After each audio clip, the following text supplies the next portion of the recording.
Not everyone's a winner. You run a race at school, you come fifth, you're fifth. You're not first. And that's how I got raised. If you didn't win, just pick yourself up, dust yourself off and try harder next time. There's no harm in losing. I've learned much more in losing than I had by winning.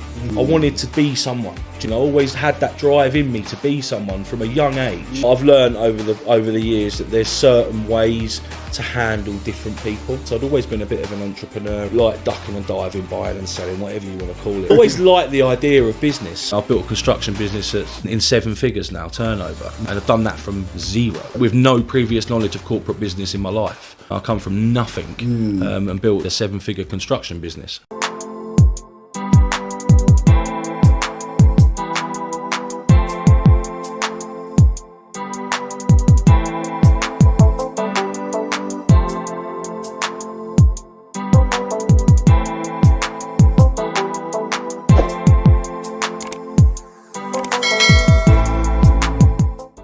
Hello and welcome to another episode of the Need to Succeed podcast. And on this podcast is where we bring on phenomenal entrepreneurs and just to really understand their journeys.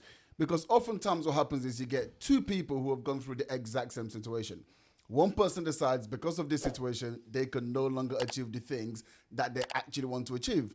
And the other person decides because of that same situation, they're going to go on to become wildly successful. Now, what is the difference in mindsets between these 2 people? That is exactly what we look to uncover on this podcast. And today, we have got an incredible guest. We have got someone who is he's everywhere at the moment, right? You know, he's a property developer, you know, he's a business owner. He's doing amazing things on social media, has gone out there and raised millions and millions and millions of pounds. Ladies and gentlemen, please join me in welcoming Mr. Robbie Dunchow. How you doing? Thanks for having me. You had to clap for yourself. Yeah, I did. I had to give myself a little standing ovation there. Amazing.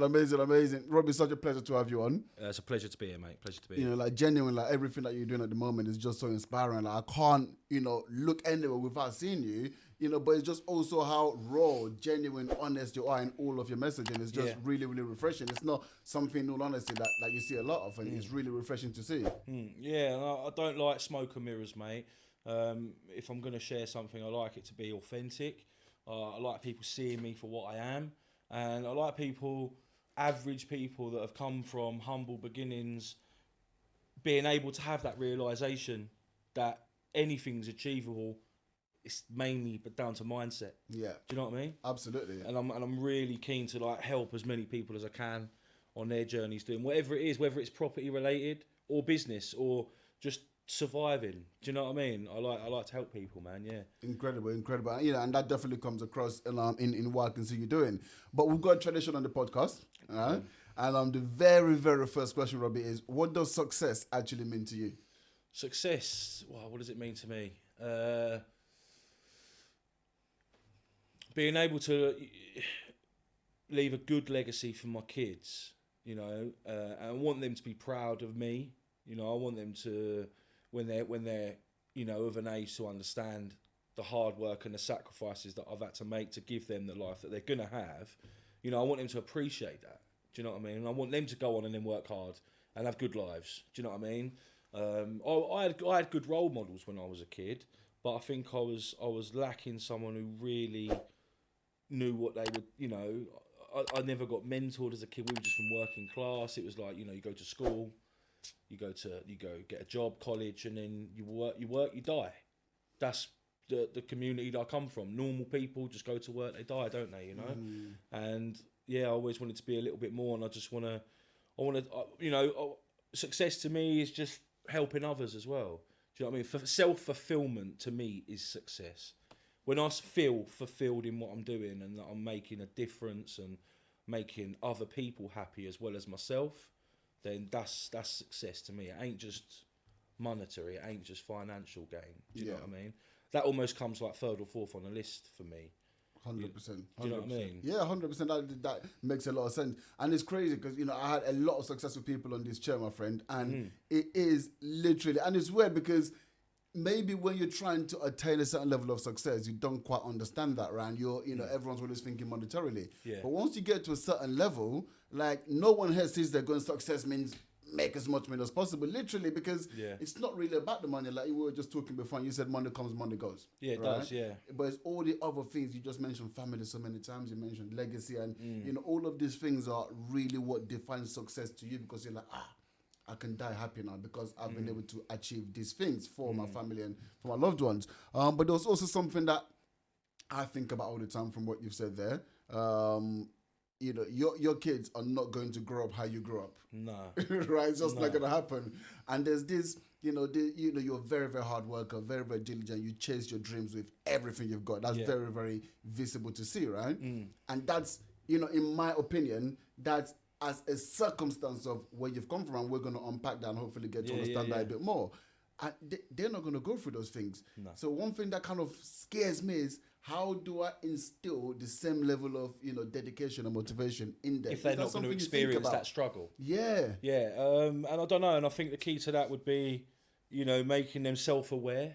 Do you know what I mean? And education, telling them that, you know, and I think it's important how you bring kids up these days. Like, we live in a, you know, people are going to shoot me for this, but we live in a snowflake society these days. You know, I was brought up, I was talking this morning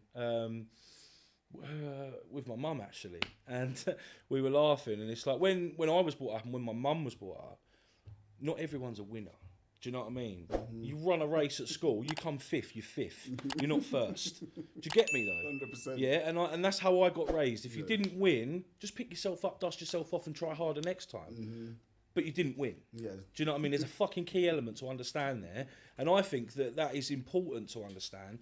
Teach people that there's no harm in losing, because if anything, I've learned much more in losing than I have by winning. Do you get me? 100%. Because the losses hurt more. Yes. Do you know what I mean? The losses hurt because when you feel like you've put everything, energy into something, and you believe that something was going to work and it hasn't worked out, whatever it be, whether it be a business deal or a relationship. Do you know what I mean? It hurts when it goes wrong, doesn't it?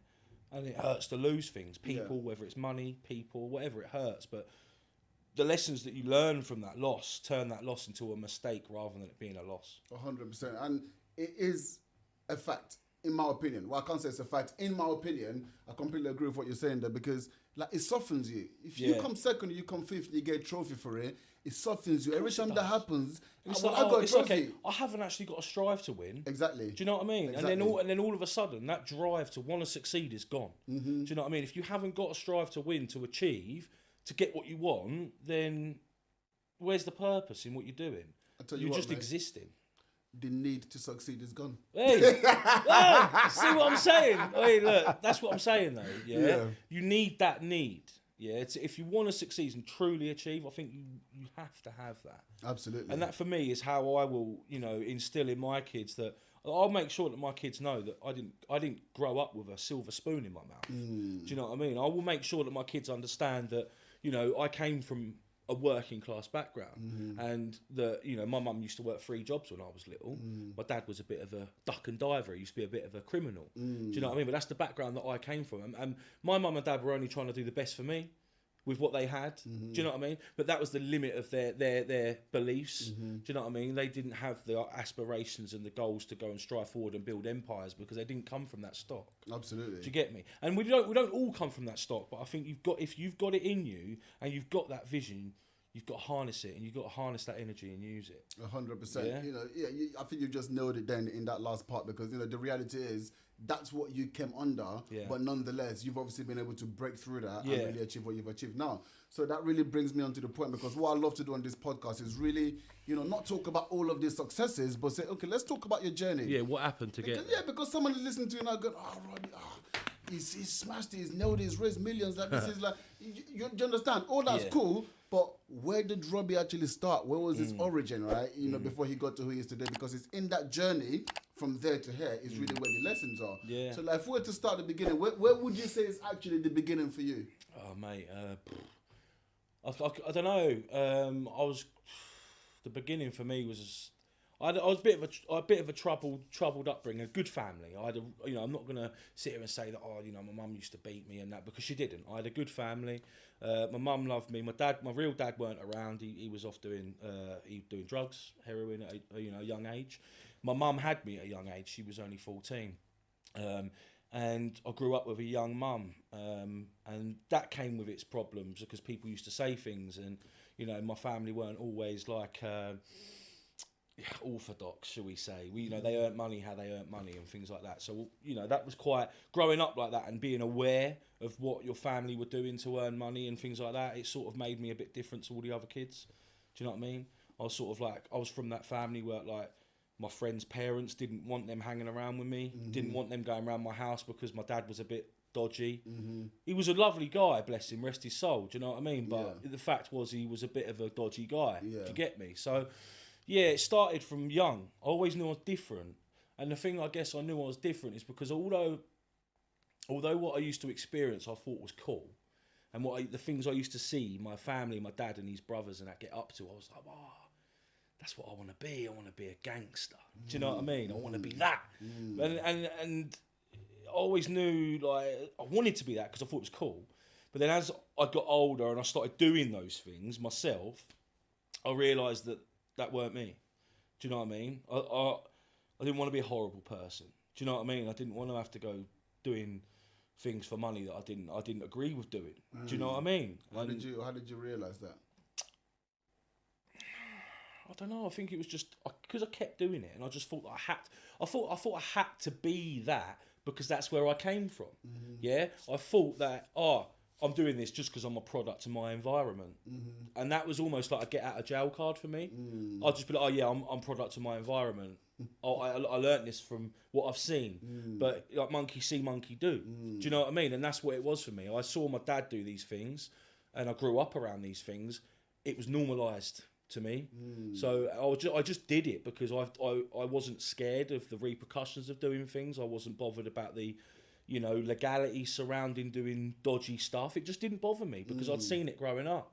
So the things that a normal person would be like, oh no, I can't do that, can't break the law, no, I can't do that, it just didn't bother me. Yeah. Do you know what I mean? Yeah. So but then as I got older and I was doing it more and more, and I was getting into my late teens,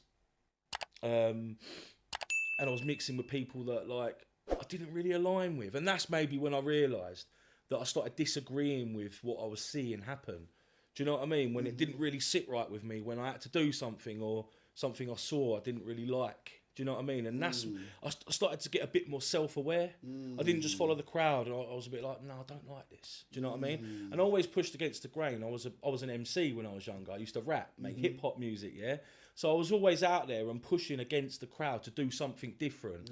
I wanted to be someone. Do you know what I mean? I always had that drive in me to be someone from a young age.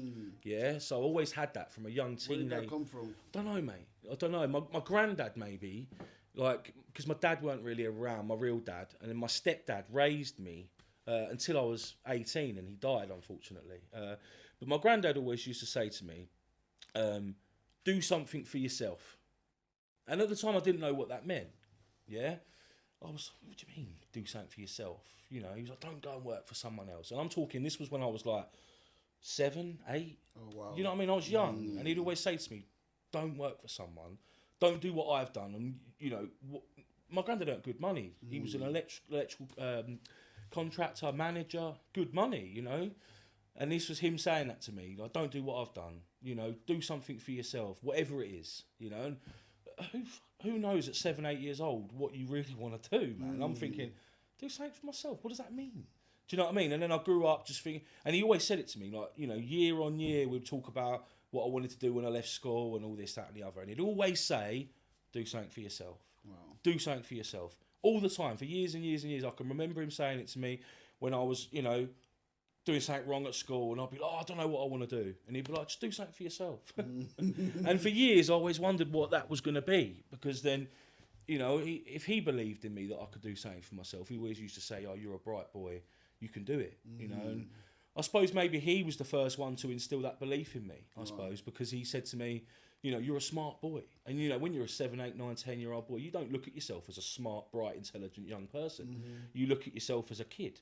You know, you want to play with your games and go out with your mates and do all this, that and the other, the normal stuff. But, yeah, I suppose what gets subconsciously drilled in your head over time by someone repeating something to you, you know, all the time, and then eventually you start to believe it. You start to believe in yourself, you know. Absolutely. And probably that's, this is honestly probably the only time that I've actually sit and thought about when it started. Like, you've asked me when did it start, and the first person to probably see any sort of belief, apart from my mum, obviously my mum's my mum. Your mum loves you, innit? Like, but you know, my granddad saw that I was a bit, you know, different, clever, and he sort of harnessed that in me and always said to me, you know, you can do something for yourself. That is so incredible, because there's just that's why they talk about like your environment. Like, it's so key, because just that little piece of someone just keep repeating. Yeah, like, constantly. Just do something for yourself. Just You're something smart. simple. You're smart. You're a clever guy. Yeah. You're not like them. Yeah. You're a smart guy. Yeah. It's so simple, right? So simple. Yeah. But that environment, just someone just reinforcing that in you, even though as a kid, even though you're still gonna go through your journey And do what you do. there's just that. But I'm smart. Yeah. I can do something. I can for do myself. better than this. Yeah, I can do better than this. Yeah. That's so incredible. But yeah, sorry, go ahead. No, that's the main thing that's always stuck with me. You know, going into my teenage years, do something for yourself. I don't know what I want to do. He would go, I don't know, go and set up a burger van or something. I'm like, I don't want to set up a fucking burger van. Do you know what I mean? What, me want a burger van? And he'd laugh and go, I don't know, just do something for yourself. So that's probably when it started, and me always having that belief that I could do it for myself. Because I thought, what's school like? it was all right. I mean, it was okay up until I was about 13.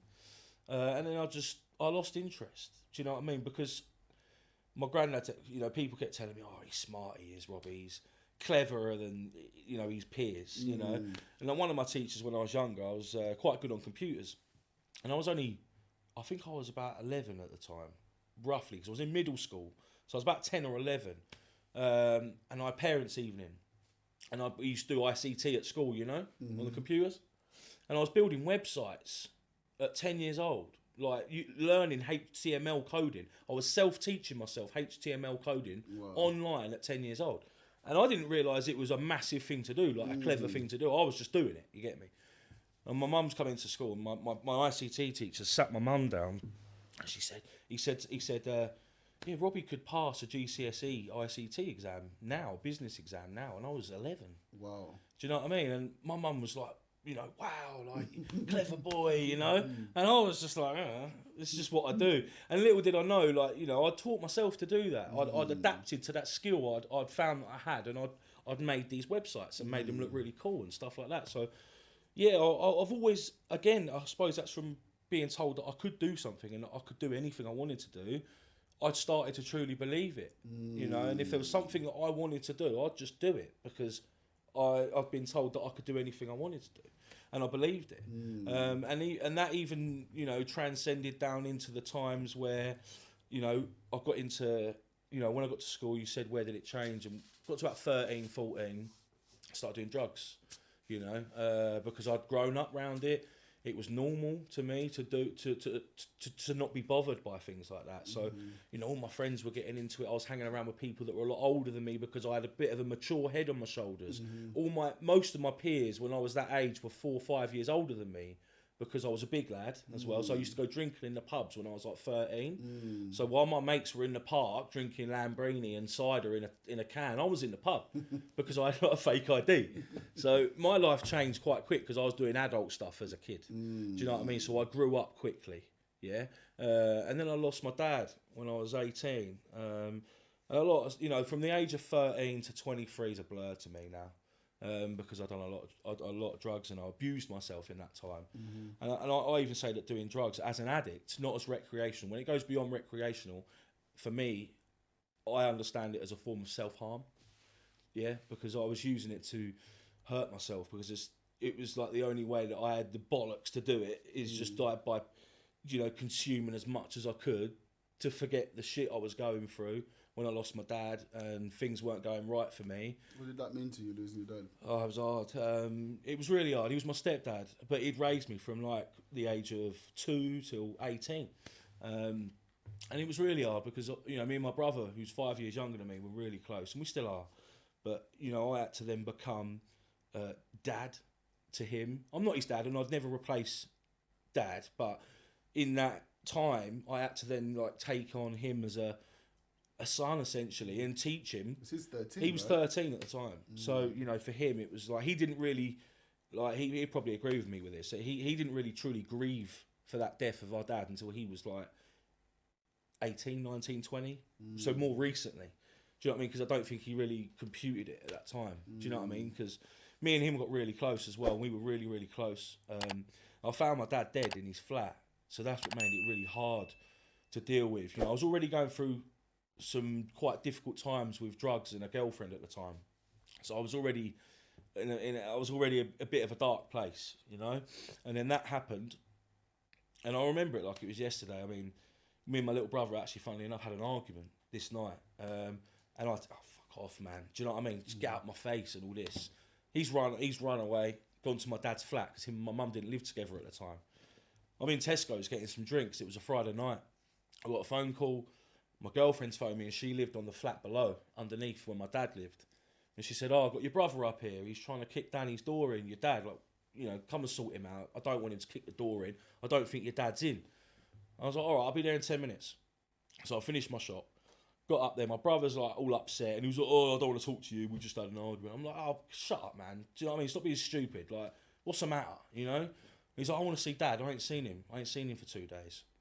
And I was like, "All right, well, where is he?" Do you know what I mean? Like, have you phoned him? Have you tried to, you know, phone one of his friends to see if he's round their house or something? He's like, "No, I haven't." And I was like, "Well, what do you want me to do?" He was like, "Well, kick his door in." I was like, "I'm not kicking his fucking door in." I was like, "He'll fucking kill me when he comes back if I kick his fucking door in." You know what I mean? He's like, "No, no." I was like, "Look, I'll tell you what, ring his work, ring his job and see if he's been in today." So my girlfriend at the time, she phoned his office, and I think it was a Monday, I think. And they were like, no, we haven't seen him since Thursday last week, which was really weird for my dad because he was like, after he like got out of the life of crime when we got a bit older and he got himself a job, he'd go to work every day, like Saturday, 14 hours a day he'd graft. Do you know what I mean? So it was weird for him not to be at work. So they were like, "No, I ain't seen him." So I said, "Look, what do you want me to do?" And he goes, "I want you to kick his door down." And I was like, "He's gonna kill me, man." You know what I mean? Like, kick his door down. So anyway, yeah, I went upstairs and I kicked his door in, and he was in his flat on the floor dead, and he'd been there for 4 days. So that was really hard, like really hard. And I pushed my brother out of the room. He didn't. I don't think he saw it because I tried to push him out really quick, and that was really hard.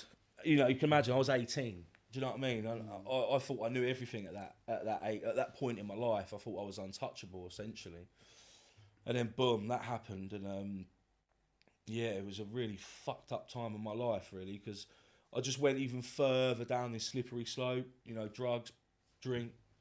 Just totally abusing myself. Didn't really. There was a time when I can honestly sit here and say that I didn't care if I woke up in the morning, like genuinely. I didn't want to fight anymore. I didn't want to keep fighting the demons in my head anymore. It was that hard. But even in that time, I'd have these glimmers of self-belief. Even in those times where I hadn't slept for days, and I was like, my brain feels like I've got monsters in my head, and I'm arguing with myself.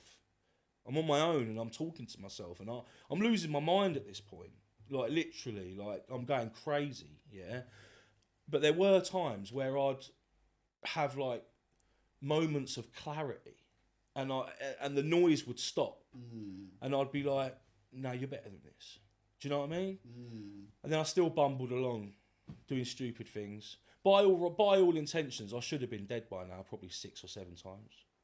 Do you know what I mean? The states that I used to get myself into, like 4, 5, 6, 7 days, not sleeping, not eating, not drinking water. Do you know what I mean? Like I was ill, man, mentally, physically. Like I was ill. Do you know what I mean? And like I say, and I don't know how, I don't know why, but even in those darkest times, every now and then I'd get a little bit of hope, a little bit of self-belief. Just your mind telling you, yeah, like, don't forget who you are. Don't forget you're better than that. Yeah. Don't forget, do something for yourself. Don't forget you're better than that. And that always used to pop into my head at like the low points. Yeah. Do you know what I mean? Incredible. Like when I was, you know, So this happened like you're talking over like 18 to 23. That's like a 5-year period. decade. I'd say from the age of 13 until I was about 23, 24. Yeah. When I met my wife, that's when it started to change. Wow. You know. Tell me about that. So I met my wife, and we lived in different areas, so we didn't know each other personally. We didn't have any mutual friends or anything like that. So it was good because it gave me an opportunity to move and start again and get away from the things that I thought were holding me back. You know, basically run away from my problems, essentially. And what I realised is that until you allow yourself to get proper closure on things, and until you actually like close the book on things, like your problems just come with you. Do you know what I mean? You can't leave your problems like on the shelf at your mum's house when you move, which is what I was trying to do. I thought by moving away and getting out of like the locality of where I was and the people that I was surrounded by was just going to change my life straight away, and it didn't. I was the one with a problem. Do you know what I'm trying to say?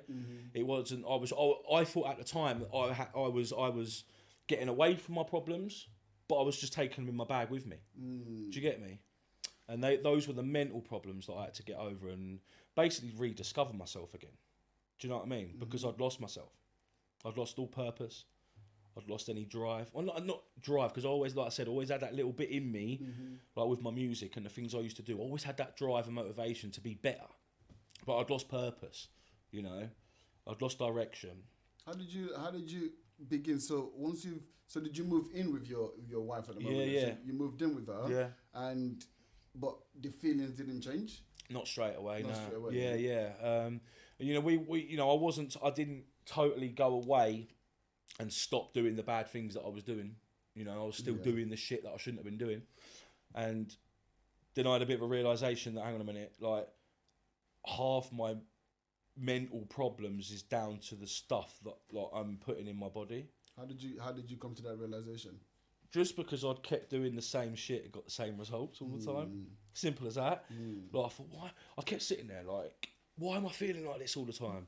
Why am I doing it? Why am I feeling like this? Why is this happening to me? Why is that happening to me all the time? And then it was like, it's because I'm doing the same shit all the time. I'm getting the same fucking results every time. I'm not changing anything. All I've done is move area. Do you get me? All I've done was move out of my hometown, away from my friends, away from people that I liked and cared about. Gone to live with my girlfriend, who I really liked, but I hadn't done anything different. Like I was still doing the same things that I was doing back home. And then that was still like allowing my mental health to deteriorate, and it was still really troubling me. And yeah, it didn't stop straight away, man. And that was the turning point where, you know, me and Ali sort of looked at me one day and said, I don't want you to be like this anymore. You know, we hadn't known each other that long.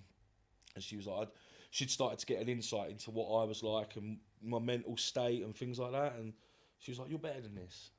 Do you know what I mean? You're better than this, you know. Another person saying it. And it was like, yeah, I am. Do you know what I mean? And then I started working for some guy. Didn't know anyone in that area. So I was like, I need money. Do you know what I mean? I ain't selling drugs or doing anything like that anymore. I need money. I need to go and get a job locally. So I went and got a job. And I was working £50 a day, cash in hand, no tax paid, cash in hand. I probably shouldn't have said that. But it was... They're coming for you. Yeah, actually, but it was cash work. It was all I could get because I didn't know anyone, yeah? So he offered me a job, £50 a day, driving 2 hours down the road to work every morning, working on a building site, driving 2 hours home. So I was leaving at 5 in the morning, coming back at 7 at night, getting paid £50 a day, yeah? And I was working for this guy, and I thought, I was watching how he operated his business, how he treated his lads that worked for him and stuff like that, and I thought, I could do that. What were you doing for him at the time? Groundworks. Yeah. So, digging drainage and foundations, driving plant, laying patios and things like that. I thought I could do what he's doing better than he's doing it.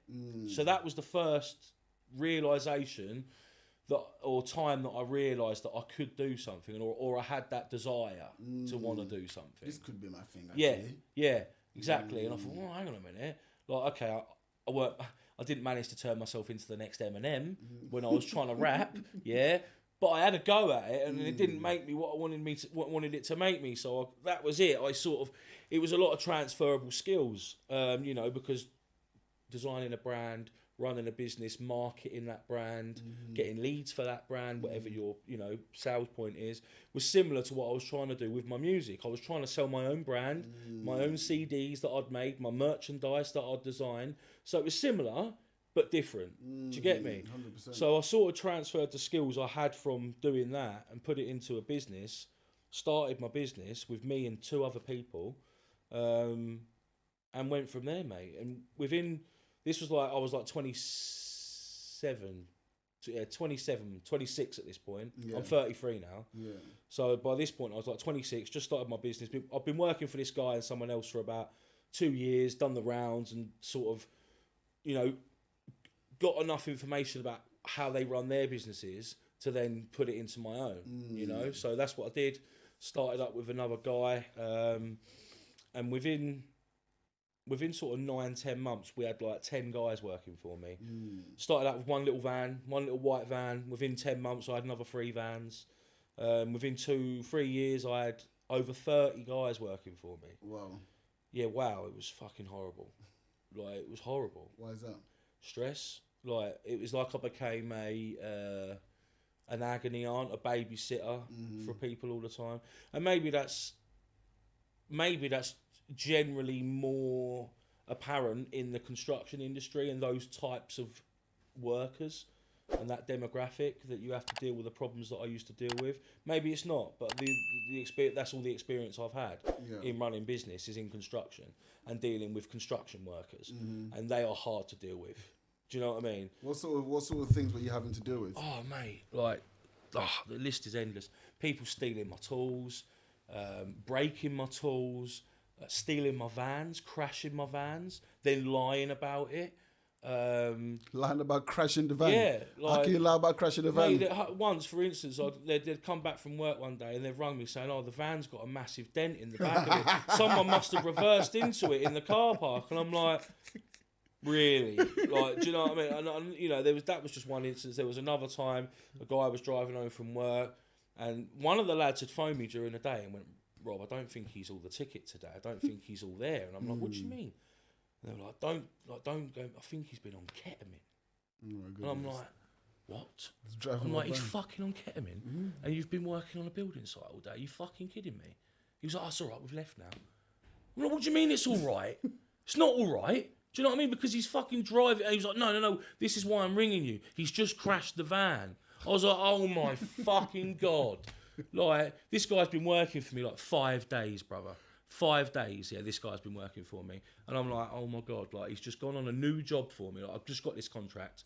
I had this van about a month. I paid like $4,000 for this van, yeah? Wasn't a new van, a brand new van, but it was a new van to me, you know what I mean? And he was like, he's just crashed it. He weren't looking where he was going. He's turned off the road into oncoming traffic and had a head-on collision with someone. I was like, you are fucking kidding me. Like, and that was just, and those sorts of things have happened to me. I can't even count on my fingers and toes how many times, people ringing me up like, I can't get there today. I feel like shit. I got arrested last night.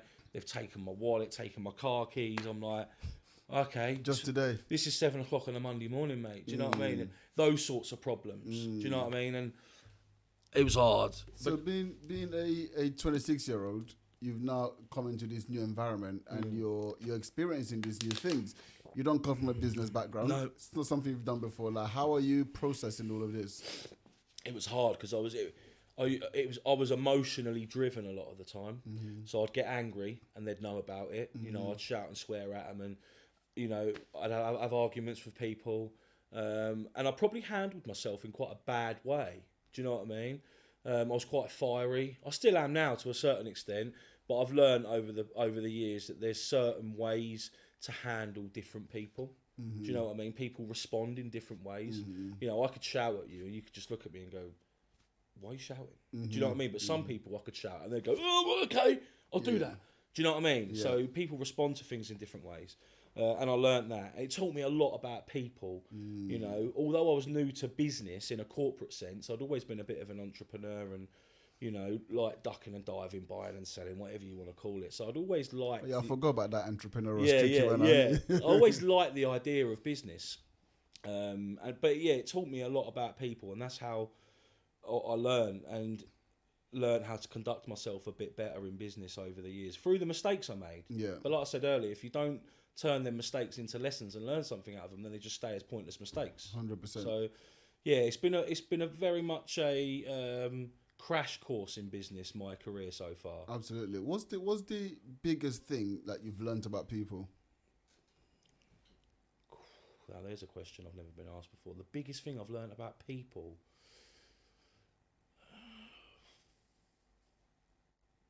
I don't know, mate. Everyone's different, and don't ever assume with people that you know people. That's what I've learned. Don't ever assume that you know someone as well as you think you do, because I've been, you know, I've had people stab me in the back that I would not have thought that would have done it to me. Do you know what I mean? That I've helped and given things to and tried to make their lives a little bit easier. I mean, just for one instance, right, this guy, I won't go too much into it, but this guy, he was working for me for like 5 years. He had cancer, unfortunately, had kids. He's still alive, but he had testicular cancer. And he had a year off work, pretty much. And he was self-employed. And I said, look, don't worry about it, mate. I'll help you out as much as I can. You know, you got kids. I'll make sure that your kids are eating. I'll make sure that you've got a bit of money in your pocket. And I didn't want the money back. I never said to him, I want your money back.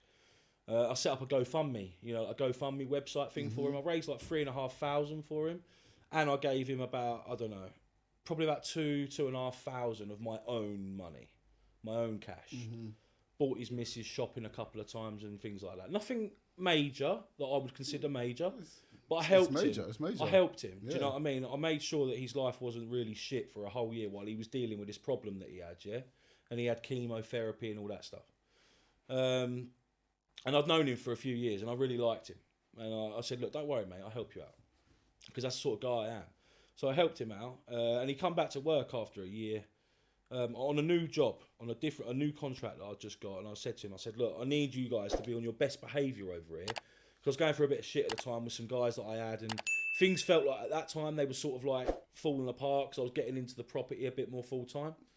And anyway, he started on this new job, went down the pub, left one of the lads on site with one of the other guys, went down the pub for the whole day, didn't do the work that he had to do, fucked off home, didn't give a shit, told me on the phone that he didn't care about the job anymore, told me that he was leaving. Do you know what I mean? Wow. Didn't have any respect for me, didn't even say thank you for what I'd done for him. I didn't want the money back. I didn't even want like a massive placard with my name on it going, oh, Robbie's the best, thanks for helping me out. Just loyalty. Just a bit of loyalty and a bit of respect. I didn't want the money back. Do you know what I mean? And I thought I knew him. That's the point I'm trying to make with that thing. I'm not trying to make the point, oh, he fucked me over, fuck him. That's not the point here. You said, what have I learned most about people, and it's that. Don't think you know someone. Because, you might think you do, but then when push comes to shove, you don't. You know what, Rory? You're the second person I've heard say that this week. And the other person I heard say is someone called Patrick David. Oh, yeah. Yeah, you know him, yeah? Yeah. He with the Value Term podcast. I heard him saying, and it was, the way he talks, right? And he was talking about, who people trust, like the people around you that you actually trust. And it was good. I think they were talking about maybe Donald Trump and who would he trust. And he was saying, like, look, like, I think he's like 40s and Donald Trump is like in his late 70s. And he goes, the things that have happened to me in my life, the people who I thought I trusted, and they've been the ones to actually stab me in the back. Yeah. It goes like, he's like almost 80. Yeah. Who do you think he trusts? Like, he probably doesn't trust anyone. Yeah. I'm not saying I don't trust anyone, but I will say that I've always got my guard up a little bit. Yes. And I'm always a bit like, I'll second guess things now a lot more than I used to. I used to just act on, emotion and intuition. If I like someone, I'll give them, and I'll still do that. I'll still give everyone I meet the benefit of the doubt. 100%. Because you got to do that. Yes. Don't you? Yes. That's only fair. But like, I'm a lot more skeptical about people's ulterior motives now, or like, I'm like, why has he been like? Do you know what I mean? Yeah.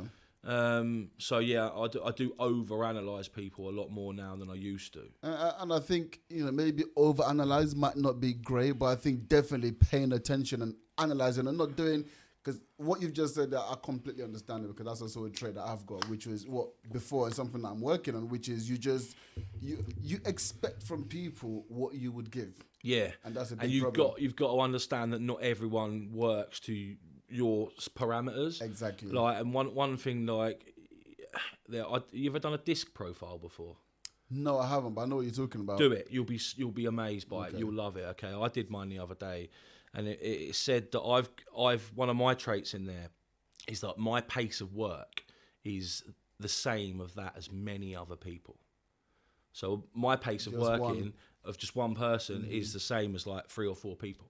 So for me to expect you or someone who's working for me to be able to work exactly like me, who can do things simultaneously and spin many plates, some people just can't. It's not fair. So yeah, and that's another thing that I've learned as well. Like you've just said, it's something that I'm now working on as well, similar to yourself, is understanding other people's limitations and managing your own expectations of them. Absolutely. And managing their expectations of you as well. Managing people's expectations is really hard. Yeah, that is really, really tough, because first of all, it's unless they tell you, you don't know what the expectations are. It's right? like, come on, am I a fucking crystal ball? I get that. Yeah, totally. Absolutely. Also, man, like Robbie, so you have done incredible things. You mentioned that transition, that you've kind of had from, builder to actually now focusing on property full time, and I think it would be difficult. I just had another guest just prior, and you guys kind of we chatted. Yeah, just chatting. I said you just like.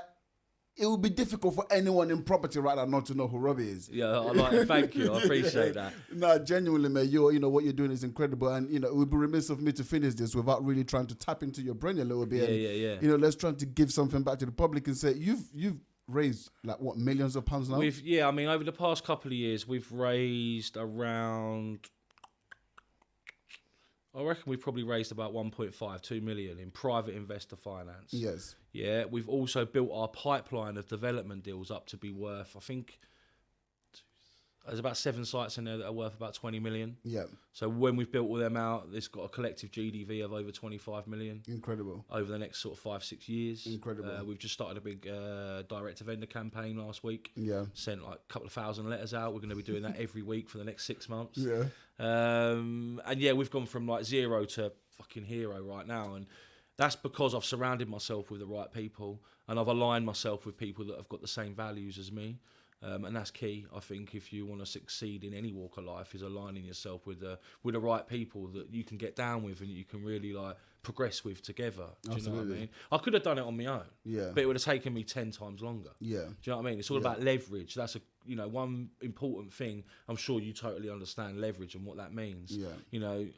Your time's precious. If you're spending all of your time doing low value tasks, then you're not getting anything done. Mm-hmm. So that's one thing that I can say to people is, realise what your strengths and weaknesses are. Mm-hmm. Whatever you're doing, whether it's property or business related, realise what your strengths are, capitalise on them, and fuck your weaknesses off. Give that to someone else, outsource. Do you know what I mean? That's one big lesson that I've learned, outsource and leverage. Massive. 100%. And that's how I've been able to build, we've been able to build the pipeline of deals that we've got, because my partner Ian will take care of the letters. He'll send them out. He'll go and do the meetings. Then I'll manage the sites and build them out. We've got Frank, who's a bricklayer, is my partner. He helps build them out as well. And then Ian takes over at the sales end. And I do the marketing, the social media stuff that you see me online and sharing what I do with people, because that's where my values lie, in sharing my experiences and knowledge with people who are wanting to get into property or business and might need a bit of motivation, a bit of help, how to set up a business, how to do this, how to do that. I've done it a few times, several times now. I've built a construction business that's, in 7 figures now, turnover. And I've done that from 0. Wow. Do you know what I mean? Yeah. With no previous knowledge of corporate business in my life. I come from nothing and built, like I said, a 7-figure construction business. 6-figure profit every year, and I have been for like 6 years. Incredible. Yeah. Like if someone's out there right now, right, because when you get into property, the pinnacle is development. Yeah. It doesn't matter where you're starting. You're starting with rent to rent. Everyone wants to get to development. Yeah. Like, this is the big boys. Yeah. Like, this is what we're getting to now, right? Yeah. So, like, there's someone out there who's thinking about getting into property. Like, what would you say is what would be the biggest tip you would give someone who's looking to raise money in property? To raise money, Yeah. Ask who you know, because you don't know. You know, there's English people in this country don't really talk about money. It's not something that we're brought up to talk about. It's one of them things that you're like, oh, I don't want to talk about the wages. You don't want to know what I earn, mate. But it's, you know what I mean? Yeah. We don't traditionally talk about what we earn to each other in this country. So talk to who you know, first of all, because I got one of my first joint venture deals just by putting a message on Facebook 2.5 years ago. And my friend that I already did business with, I rent diggers off him. He's like, oh, I've got a plot of land you could try and put planning on if you want. I was like, sweet. I've done it. I've got planning for 2 bungalows on it. I'll start on that in 6 months' time. Wow. So that and that was just purely writing a message on my Facebook and talking to someone that I already knew but didn't realise what he had. Yeah. So that's a big tip, is talk to people you already know that are already in your circle that you might not have spoken to directly before about what it is you want. Yeah, because you can say what you're doing as much as you want till you're blue in the face, but until you actually ask for something, then people ain't just going to come forward and go, yeah, mate, do you want some money? You got to ask for it. Yeah. Simple as that. So raising money is ask who you know that you might not think, you might not know, and be consistent.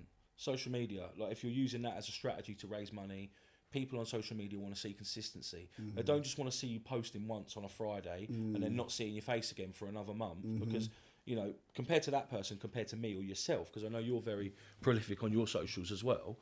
Like if you were just an investor and you were looking at a person who only posts once a week, once a fortnight, compared to me or you that post daily, 2 or 3 times a day, sometimes across all platforms, who are you going to invest in? 100%. Yeah. So there's a given right there. Do you know what I mean? Like, so consistency and persistency. Believe you're going to get there before you've even got it, and just keep consistent in it. Keep putting that message out there. Be authentic, because people see through it straight away. That's one thing that I've realised, and you've probably realised, right?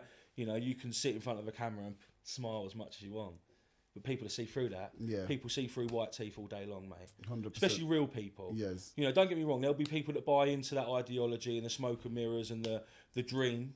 No, but the people will buy into that, because at the end of the day, those people that are doing that are salesmen. Yes. You get me? You know what I'm saying, do you? So, I just think be aware of that as well. Don't go into this whole thing with your eyes wide shut, because there's a lot of snakes out there in this industry, and that's key to understand as well. Not everyone is nice. Not everyone will be your friend. Yeah. And there will be people out there that will want to suck you dry.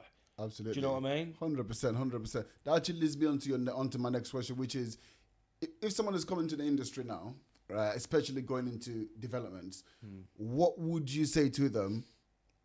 You must look out for this. Into new build development. See, if you're coming into new build development as someone who's got money, and you're not from a construction background or any of that, and you want to build it out and sell, depending on what your strategy is, because some people who come into development don't want to develop, they just want to land flip, get the planning game, get the planning on the land, sell it on, earn the money, onto the next one, because that's quite a quick process. But if you're in the market to want to build something out, and you're new to development and you haven't had much experience, I would say joint venture with someone who has, someone like a builder, a contractor that you can really gel with. Obviously, you might have to do your due diligence on said contractor or builder, and meet them, and but try and find someone you can work with complementary skill sets to yours. If you're good at going out and talking to vendors and getting deals, then you're going to need someone to build them. Me and you probably work well together, because I don't really like going to talk to vendors and buttering them up and trying to get the deal over the line. I just want to build the houses and enjoy doing that. Do you know what I mean? I like going out looking at land, but then when it comes to actually talking to people and the contracts and all that sort of stuff, the nitty gritty stuff, I'm shit at it. Ian, my partner's really good at it, so that's why together within the business we work really well together. Complementary skill sets is really important, because if you work with 2 or 3 people that are the same as you, likelihood is you're going to butt heads all the time. So that's what I'd say. That's really, really good advice, really great advice. But once again, some people just like doing things themselves. But let's say someone is a builder, or they've been working for another company, this whole time, and they wanted to get into the space. What would be the one piece of advice that you'd give to that person? Get the education that you need, the training, the right training. Do you know what I mean? Because the chances are that person, like me, that I was a few years back, will have a good understanding of property anyway, but there might be a few little gaps in the knowledge they might be missing. And that is just simply finding out what that gap in the knowledge is and learning it. Yeah. Do you know what I mean? Through education and meeting the right people. So what I would say is the first thing is be sure of what your strategy is for a start. What do you want to do? If you don't know how to do it, get trained in how to do it, i.e. get the education, and then just make it happen. Simple as that. There's opportunities around us everywhere, especially with land. You know, maybe in London it's more, you know, in the airspace. But if you're going more out to the country where I live in East Anglia, where there's lots of old farms and there's lots of old, you know, green space, which they're building on greenbelt everywhere. And there's opportunity everywhere. Old buildings, commercial buildings, the high streets are dying. Look around. Look for direct to vendor opportunities when you're walking down the road. When you're on your push bike, riding around the village. You know, you might be looking at a plot that's been overgrown for 10 years, but until you're looking for a development plot, you might not have known that was a development plot, but you've walked past it every day for 10 years. Open your eyes. And that's what a lot of people don't do, and it's the simplest, easiest and cheapest thing to do, is just open your eyes. Look around for opportunity. You don't always have to go very far to look for opportunity. It could be right on your doorstep and you don't even know about it. Wow. Second question, you second guess things. Go, oh, what is that over there? Why is that fence over there? Oh, go and have a look at that. Go and have a look. You know, you're driving past an old building that looks like it's looked empty for 15 years. Ask yourself the question, why is it empty? How can I get in touch with that vendor and find out what's going on there?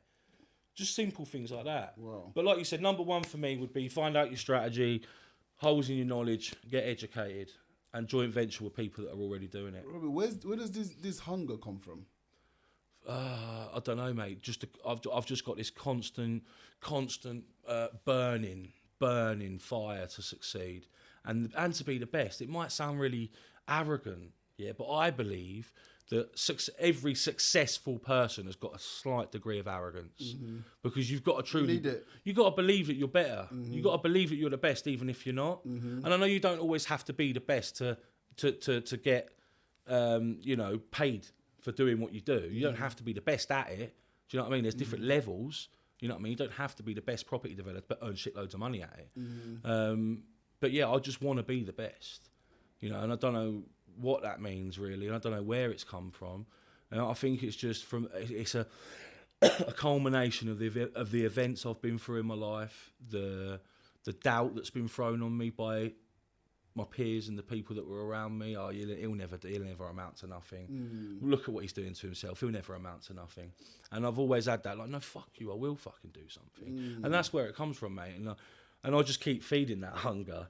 Do you know what I mean? And that's all I don't know, man. I've just got this, I can't even, and I'm really good with words and describing, but I can't even put into words how strong that feeling is inside me. Do you know what I mean? Yeah. It's like I can push a lot of things to one side if it meant that I'm going to succeed.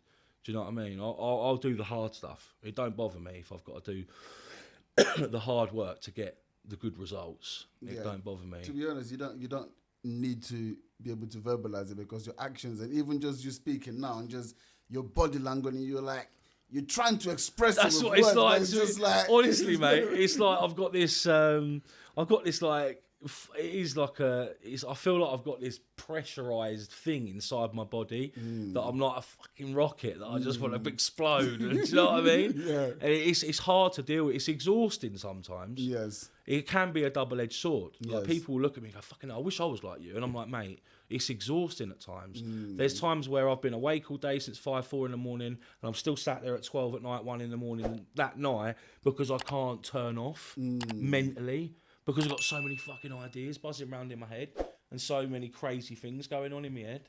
Mate, do you know what I mean? Do you know what this reminds me of? Yeah, do you listen to Joe Rogan? Yeah, I do. I like Joe Rogan. Yeah, and the podcast he did with Elon Musk. I love Elon Musk. Yeah, I love him, right? And he literally said to Elon Musk, he goes, like, I would love to know, like, what it's like in your head and just how you live. And he just turned around and said, you wouldn't want to be me. I think I've seen that interview. Yeah, he's really sincere when he says it. So sincere. Yeah, and I can probably say that to you as well. I mean, I would, if I was someone else, I wouldn't want to wish my head on anyone, because I still do battle with the mental health. Like, there's still that part of me in my head, the little gremlin in my head that will always be negative. Always. And it's always there. I can hear it sometimes. It's like a voice. It's that clear. Do you know what I mean? And it's always there. and I'm always battling it, and I'm always like striving to be louder than that voice in my head. Do you think it's an element of you need it? Yeah. What success you mean? Yeah, like you need that. And it's almost I need that voice. That voice in your mind. mind. I think I do, because I think it's almost like I'll try harder to make it quieter. Do you know what I'm trying to say? It's like the harder I try, the more successful I become, the quieter that voice is. Do you know what I mean? Incredible. But, that's the only way I can really articulate it. Because I was listening to Alex Hormozy. I've dropped so many names in this today, but I listened to Alex Hormozy and he was saying something. There was 3 traits, but I can't remember the third one. But the 3 traits of the most successful people on the planet is, one is what you said about the ego thing. They think they can do anything. You've got to believe right? that. And you got to believe like I'm the best. Yeah. And then the second one is they actually don't feel like they're good enough. Oh, mate, that is one of my constant things. Every day, I'm questioning everything I do. I'm like, I can do better than that. Do you know what I mean? Or am I good? Am I good enough to actually do this? Is it like the massive imposter syndrome? And I've got people hounding me on a daily basis, going, Rob, I want your support. I need your help. Can you help me with this? Help me with that. And then I sit and think, I must be doing something right to be like in this position now after such a short space of time. Exactly. There must be something about my character which draws people into me to want to, talk to me and. It's the honesty, man. People can just see through, like you're just very, very raw. Yeah. And also, if it's something that's not normal, then it stands out. It sticks out like a sore thumb. Yeah. I always say to people when it comes to like networking, if you want to network, like don't go to property networking events because everyone there is looking for the same things, right? If you're a property investor, that is, right? If you're on the lower level, if you're doing things like rent to rent, and you're going there, and it's probably good. Do you know what I'm saying? But if you go somewhere else. Let's say you go to a business entrepreneurs networking event, right? With different businesses. Or just a different investment place. Different investment place. Yeah. Now you're the only one talking property. Now it's like, oh, who's this property guy? Let's go speak to him, right? It's funny you say that because yesterday I booked myself a ticket to go to the Angel Investor Show in North London next month. And it was, I was speaking to a coach yesterday at Progressive and she was like, similar. She said, go to networking events. I've run my own one anyway, East Anglia Property Summit in Norwich, which I'd love you to come. I'd love you to come and host one day. Awesome.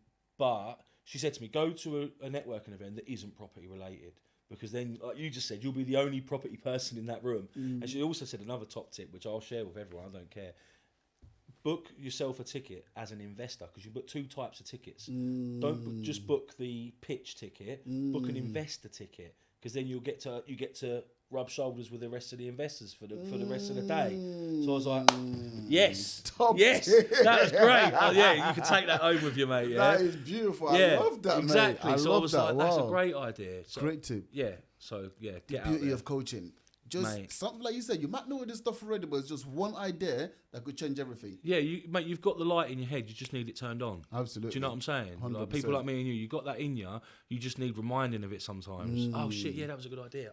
You know what I mean? Amazing. Honestly, Robbie, this has been such a good conversation. I've Thanks really enjoyed myself, man. Genuinely, this has been so cool. Good. Very, very relaxed. Like you're just easy, like you just speak so easily, and that's because it's just genuine. Thank you, it's very natural to you. So I love that. We've got a tradition. Go on. We started with one, and we always end with one as well. All right. So, like with everything that you've achieved so far, you know what was really fun in my head, right? You go, we've got like £20 million worth in the pipeline.